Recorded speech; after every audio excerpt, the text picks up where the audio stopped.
Tendani, I picked up three key themes that came through the numbers that we saw coming out of Stats SA. Number one, we're back within the target range, 3 to 6%, 5.7% it came out at. Secondly, month on month, some people are saying this is a very significant slowdown in the month-on-month inflation rate and heralds even more, perhaps, a slowdown in that inflation number going forward. And then thirdly, the core number is also down.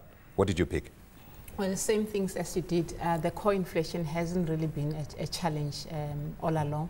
It has been 4.5 years now. It declined by 0.1 percentage points. Yeah. And that's what the Reserve Bank has been saying all along, that if you strip out all the volatile factors like energy and food prices, core inflation is not a cause for concern yet, because that's where they monitor to see if inflation has become generalized. Yeah. So that is fine, no surprises there.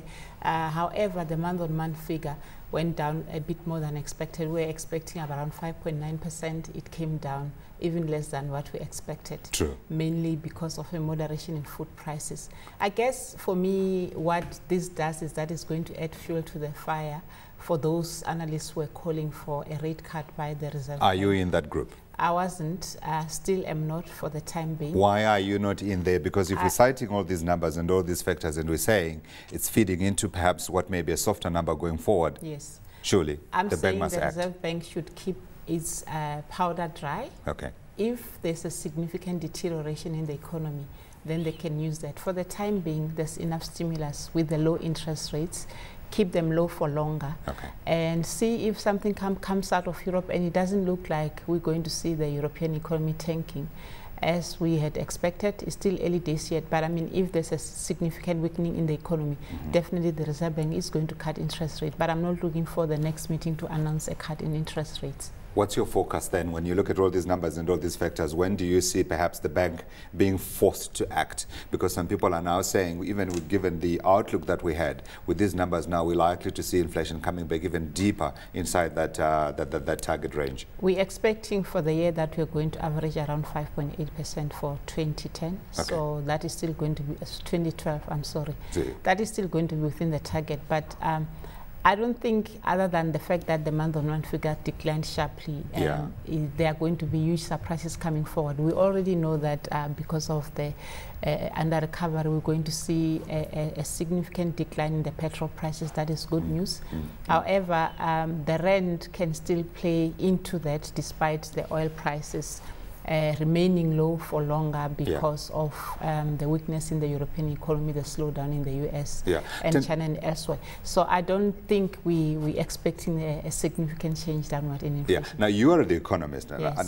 One issue I picked up, and I spoke to Larry at the top of the show about this, is the breakdown in that correlation between the rand and the oil prices. Yes. What we have seen in the past is that when the rand comes under pressure, it's because of the whole commodity universe is under pressure. So there's a sell-off of the commodities, the dollar strengthens, and so the rand depreciates. At the same time, you also see your oil prices coming down. But now, that relationship seems to have broken down. We've got, especially today at least, we've got the oil price under pressure, around $95 a barrel. At the same time, you've got the rand very strong, 820, 822.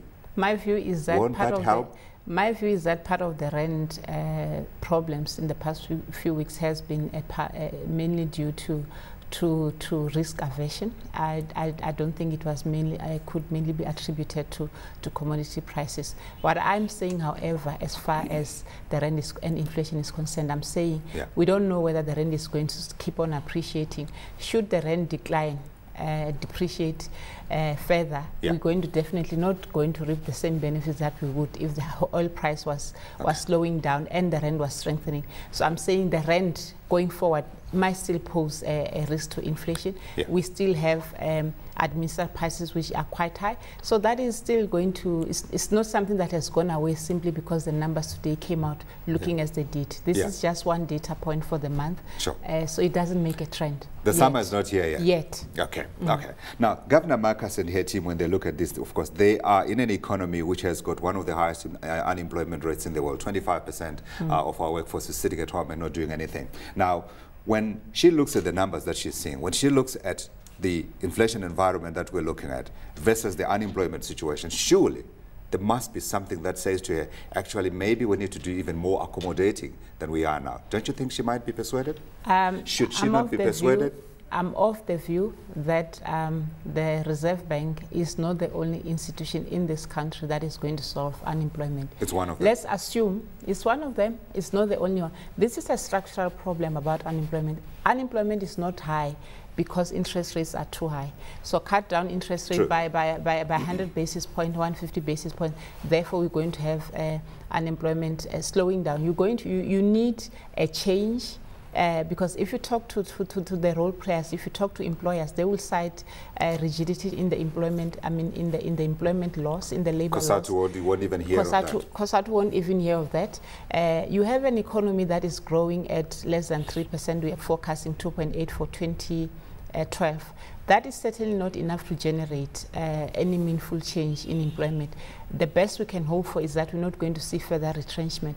But cutting interest rate is not going to cut down the number of people sitting at home and not doing anything. I'm sure you don't have too many friends who share that view with you, because I'm sure when you go and you sit down by the fire and you talk about these things. There's no direct correlation to say now if you see a cut in interest rate, you're going to see unemployment decrease. You need to see that filtering through to higher growth in the economy, and therefore the economy can create jobs. Quick question, Tendani. We've got people expecting the Fed tonight to perhaps bring some kind of clarity on whether we're going to have QE3 or maybe we're going to have an extension of twist, as people are calling it in the market. If that does come through, though, what does that do to your inflation forecast? Because then the question then becomes, when are we then likely to see that first increase in interest rates? Just how far out can you look? For the bank, for the South African Reserve Bank? For the South African Reserve Bank. I'm not seeing an increase in interest rate for 2012. Actually, our stance has been that we're not going to see a change in policy for the whole of 2012. However, today's numbers do strengthen the case if this becomes a trend and inflation keeps on declining, provided that the economy declines significantly. 2013? 2013. Perhaps. A change, yes. Where? Middle quarter, first quarter? First half of the year. First half of the year. Yes. Tendani Mantshimuli, consumer economist from Liberty.